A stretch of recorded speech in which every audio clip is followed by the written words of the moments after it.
Bonjour à tous, c'est l'heure de décryptage. Nous recevons Mamadou Diouf. Avec lui, nous allons parler de la Gambie, un rapport clé réclame justice pour les crimes de l'ère Yaya Jammeh. Mamadou Diouf, bonjour, vous allez bien? Bonjour Michel, je me Alors, porte très bien. une commission ayant enquêté en Gambie sur les crimes commis durant l'époque Yaya Jammeh réclame que les principaux responsables soient jugés. Cette commission n'a pas donné de nom, mais il n'y a pas de doute, le nom de l'ancien président Yaya Jammeh figure parmi les responsables. Alors, quel est d'abord le contenu de cette commission, si on peut le dire? En fait, c'est la commission Vérité, Réconciliation et Réparation qui a été mise sur pied après le départ du président Yaya Jammeh, puisque tout le monde savait que pendant qu'il dirigeait la Gambie, il y avait des exactions, mais assez souvent, on ne pouvait pas en parler. Ceux qui osaient en parler étaient obligés de s'exiler. Si bien sûr ces jungles, comme on les appelait à l'époque, ces, ces milices du président de la République gambienne d'alors n'avaient pas mis la main sur cette personne. Donc tout le monde s'attendait à ce qu'il y ait des clarifications sur des crimes, sur des emprisonnements, sur des biens des gens qu'on a pris, mais sur lesquels il n'y a jamais eu ni enquête sérieuse, ni jugement, de sorte que dès la chute du président, il y a eu une réclamation extrêmement forte à l'endroit du nouveau président. Et c'est la raison pour laquelle cette commission avait été mise sur pied et elle a entendu pratiquement plus de 400 personnes pour pouvoir fournir ce rapport qui est particulièrement volumineux. Et ça, c'est la commission et le rapport. Qu'est-ce qu'il y a dedans, Mamadou On Diouf? n'a aucune information sur le rapport puisque eux-mêmes n'ont rien dit. Ils ont publié un communiqué à côté du rapport et dans le communiqué, ils disent tout simplement qu'il y a eu des exactions de façon massive. Il y en a eu également de façon diverse. En citant les exactions, ils ont parlé de viol, ils ont parlé d'assassinat, ils ont parlé de plein de choses, mais ils n'ont pas donné de nom, parce que dans le rapport, il n'y a pas de nom. Il y a des indications qui permettent d'identifier la personne. Il y a des recommandations dans le rapport, mais pour tous ces éléments, ils n'ont donné aucune information. Le rapport fait 17 volumes. Ils l'ont remis au président de la République. Pour le moment, pas grand-chose n'a filtré sur le contenu du rapport lui-même. Alors, ils l'ont remis au président de la République. Quelle est la suite? Il y a plusieurs suites. La première suite, c'est que dans un mois, le président de la République doit faire un résumé pour un certain nombre d'organisations internationales comme la CEDEAO et l'Union africaine, l'ONU également, puisque comme je le disais tantôt, ceux qui ont échappé à ces escadrons de la mort ont parfois porté plainte au niveau de ces structures. Donc ces structures ont besoin d'être informées du résumé, il doit le faire dans un mois. Il a 6 mois, lui, maintenant, pour pouvoir décider de la suite à donner à ce rapport. Et il a promis d'ailleurs que dans 6 mois, il y a un livre blanc qui va être produit sur ce rapport qui lui a été présenté. Mais tout le monde sait que pendant longtemps, il a retardé de façon stratégique la publication de ce rapport à cause des élections présidentielles qui sont extrêmement proches actuellement, mais certainement à cause du fait qu'il a fini par signer un accord avec le parti de Yaya Jammeh, mais à cause du fait également que Yaya Jammeh ne soutient pas le président actuel, il soutient un autre candidat, et Jammeh a encore des hommes de main au niveau de la Gambie, donc il n'a pas voulu qu'on en parle trop et que ça vienne perturber sa campagne électorale. Bon, comme il a 6 mois, il est clair que quand on va en parler, l'élection présidentielle sera déjà passée. Alors, tous ces éléments ne risquent pas, Mamadou, de freiner la suite de ce rapport? Non, ça ne pourra plus être freiné, puisqu'il y a un processus dans les normes. On ne peut pas dire qu'est-ce qu'il y a dans un rapport alors qu'on n'a pas remis le rapport au président de la République. Puisque le rapport a été remis au président de la République, le plus important a été fait. Quand il va faire un résumé pour l'Union africaine, pour l'ONU, mais on commence à avoir un rapport dont le contenu est connu. S'il respecte le délai et que dans les 6 mois, on publie le livre blanc sur le rapport, on aura certainement cette fois des noms qu'on va mettre sur les exactions, alors que les noms existent, hein, parce que pendant les auditions, pour ceux qui ont suivi, mais vous avez des gens qui ont dit clairement eux-mêmes ce qu'ils ont fait en tant que bourreaux, en disant également qui les avait envoyés. Vous avez des victimes également qui ont dit ce qu'elles ont subi et en disant qui les a fait subir cela. Bien que le rapport n'a pas ramené les noms, ceux qui ont suivi ces témoignages ont vu que des personnes avaient été clairement désignées, soit par ceux qui ont été les bourreaux, soit par ceux qui ont été les victimes. Donc dans les 6 mois, avec ce livre blanc, certainement, on aura des noms, on aura plus de précision. Maintenant, est-ce qu'il y aura des poursuites? C'est ça qui intéresse le plus les Gambiens. Le président s'est engagé 2 fois. Au moment de mettre en place la commission, il s'était engagé à faire justice. Quand il a reçu le rapport, il s'est engagé à nouveau en disant que justice sera faite, mais on attend de voir après les élections ce qu'il en sera. Il y a sans doute des doutes parce qu'on parle déjà de commission vérité, réconciliation et réparation. Il n'y a pas de justice dedans. Oui, mais même quand il y a justice dans une commission, c'est des commissions qui ne font pas de la justice dans le sens propre du terme. La justice se fait au tribunal. Parce que ça aussi, les gens l'oublient souvent. Ces commissions n'ont pas pour rôle de juger. Maintenant, souvent, on leur donne la capacité, quand ils sont en face d'un dossier qui doit aller vers la justice, de passer par qui de droit pour que le dossier aille vers la justice. Et les Gambiens, c'est ce qu'ils demandent. Pas seulement la justice, mais ils réclament la justice même, en réclamant que l'ancien président lui-même soit d'abord jugé, puisque son nom n'est pas sur le rapport, mais bon, les indications montrent clairement de sa participation, l'ordre qu'il a donné à ses bourreaux, aux escadrons de la mort pour faire un certain nombre de choses. Donc il est clair que s'il faut juger, il faut commencer par le président Yahya Jammeh. Mais juger Jammeh aujourd'hui en période de campagne électorale n'arrange pas le président actuel. Il a joué en faisant reporter plusieurs fois le dépôt de ce rapport et en bon stratège politique, il a gagné sur ce plan-là, mais il reste un autre plan.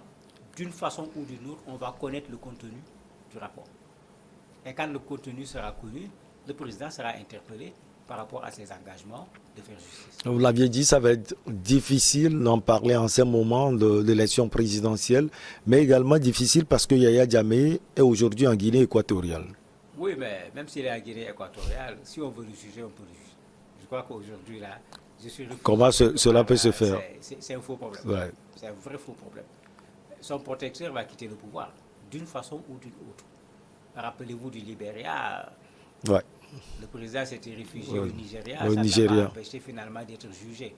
Hissène Habré a été réfugié au Sénégal, marié, à la limite même naturalisé sénégalais, installé carrément, jusqu'à ce que certains oublient même que Hissène Habré au Sénégal. Il a fini par être jugé. Je crois que sur ce plan, la justice internationale a fait un pas extrêmement important. Yahya Jammeh a très peu de chances de ne pas être jugé. Le seul problème, la justice ne pourra pas décider du temps de son jugement à cause d'un certain nombre de contraintes que les gens savent comment faire pour pouvoir les lever et finir par l'amener à se présenter devant la justice. Est-ce qu'on peut comprendre, Mamadou Diouf, l'accord entre le parti de Yahya Jammeh et celui du président actuel Adama Barrow? Mais bien sûr, on peut le comprendre. Adama Barrow est C'est la politique, vous voulez dire. Un élément de l'opposition qui a trahi l'opposition. Puisque Adama Barrow est un président par défaut. Ce n'était pas lui le candidat de l'opposition. Le candidat de l'opposition, c'était l'opposant historique qui était là depuis fort longtemps, connu pour cela. On lui a mis des entraves l'empêchant d'être candidat. Pour ne pas rater les élections, on a mis Adama Barrow dedans. Avec un contrat, il devait faire 3 ans. Et il ne devait pas être là comme un président de la République. Il devait être comme une sorte de président de transition. Qui devait réformer la Gambie, démissionner et organiser les élections anticipées. C'était clair, c'était net. Mais puisqu'il ne l'a pas fait, au bout des 3 ans, ceux avec qui ils avaient signé ce contrat avaient même fait des manifestations, parfois même violentes, au niveau de Banjul pour réclamer le respect de cet accord. Il ne l'a pas fait, les gens se sont ligués contre lui. Donc en termes de base, à part président de la République, il n'avait plus grand-chose. Alors que le parti de Jammeh est encore là. Le parti n'a pas été dissous, mais d'un point de vue stratégique, il a préféré s'allier à ce parti, pensant peut-être que même Yahya Jammeh pourrait voir ça d'un bon œil, mais ça n'a pas été le cas. Jammeh a préféré soutenir un autre candidat, mais c'est un calcul politique. Il veut pêcher au niveau des électeurs du parti de Yahya Jammeh, parce qu'au niveau de l'opposition, il sait très bien que pour avoir trahi, il a moins de chances de ce côté-là. Vous l'aviez dit, les hommes de Djamé sont également dans l'appareil de l'État actuellement. Ça risque de rendre aussi compliqué. Oui, mais euh, c'est pourquoi le président a joué à ce jeu qui a consisté à reporter à le faire rapport d'abord les élections. pour qu'au moins que les élections passent. Des gens avec qui tu as signé un accord, si parmi eux il y en a qui ont détourné, si tu veux faire justice, tu fais quoi de tes alliés? Des gens avec qui tu as signé un accord, si parmi eux il y en a qui ont fait des crimes de sang, tu fais quoi avec ces gens-là? Mais c'est un calcul qu'il a fait pour qu'il espère gagner d'abord les élections et après avoir gagné les élections, voir quoi faire avec ceux-là qui vont être cités au niveau du rapport pour pouvoir au moins respecter une partie de son engagement devant la population gambienne qui consiste à faire justice, qui consiste également à réparer. Alors, c'est vrai qu'on ne connaît pas le contenu du rapport, mais vous maîtrisez la politique gambienne. Hein. C'est pas surprenant.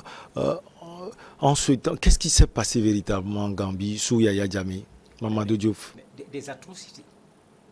Il faut le dire clairement, des atrocités, puisque généralement, que ce soit les journalistes, que ce soit les militaires, que ce soit les populations de façon générale, la Gambie étant à l'intérieur du Sénégal, quand un Gambien avait un problème, avant d'aller quelque part, il venait au Sénégal. Et quand il venait au Sénégal, il y a une organisation des droits de l'homme qui s'appelle RADO, dirigée à l'époque par M. Alintine, qui les prenait en charge, qui organisait une conférence de presse où les gens disaient ce qui se passe. Donc pour les Sénégalais, on n'avait pas besoin de ce rapport parce qu'une bonne partie des Gambiens ont déjà, avec la RADO, décrit aux gens quelle est la situation au niveau de la Gambie. C'était des viols, c'était des emprisonnements, c'était des assassinats, c'était des disparitions, c'était des biens des gens qu'on récupérait par la force. On parle même d'escadrons de la mort. Oui, il y avait des escadrons de la mort, les jungles comme on les appelle en anglais, mais ce n'était pas ça seulement. Yaya Jammeh a dit à un certain moment qu'il soigne le sida. Et on a administré sa potion à des gens en les sortant des structures de santé.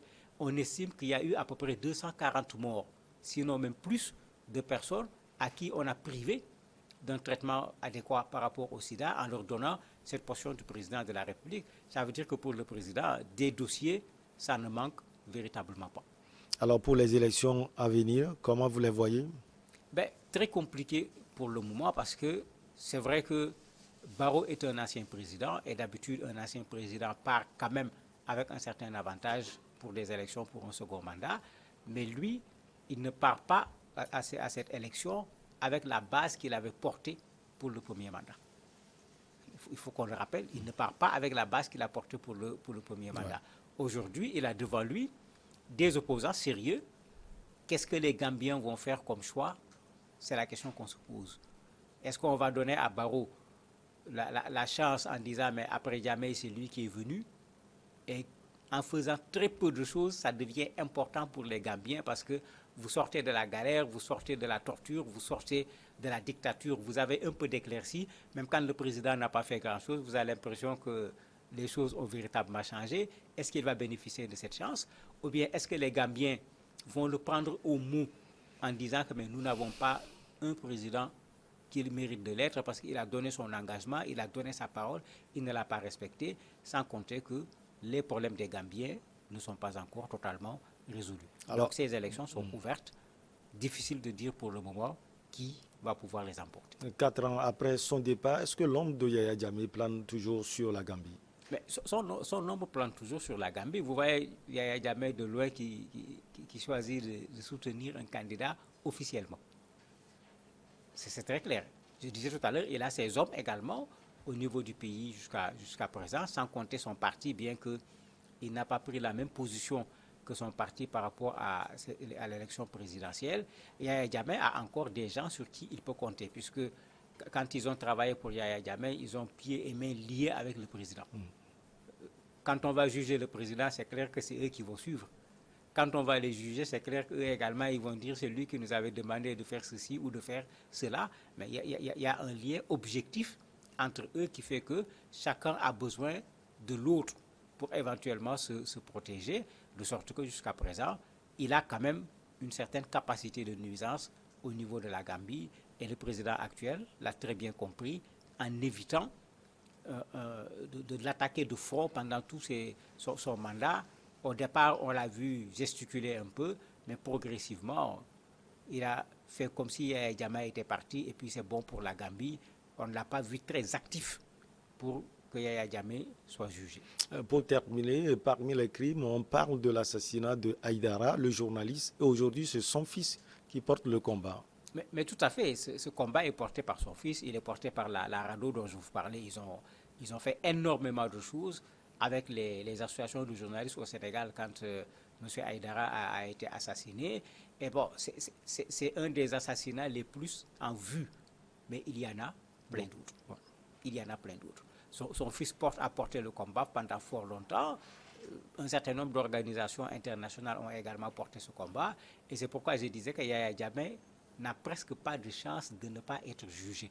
Parce qu'il n'aura pas la Gambie seulement en face, il aura la Gambie en face, il aura la victime en face, il aura un certain nombre d'organisations internationales des droits de l'homme en face, mais il aura également un certain nombre d'institutions internationales en face, puisque toutes ces personnes sont en train de demander deux choses: qu'on fasse la lumière, parce que comme le rapport n'est pas encore publié, on n'a pas clairement la situation, mais ensuite qu'on puisse juger les coupables de ces exactions qui ont duré quand même plusieurs années.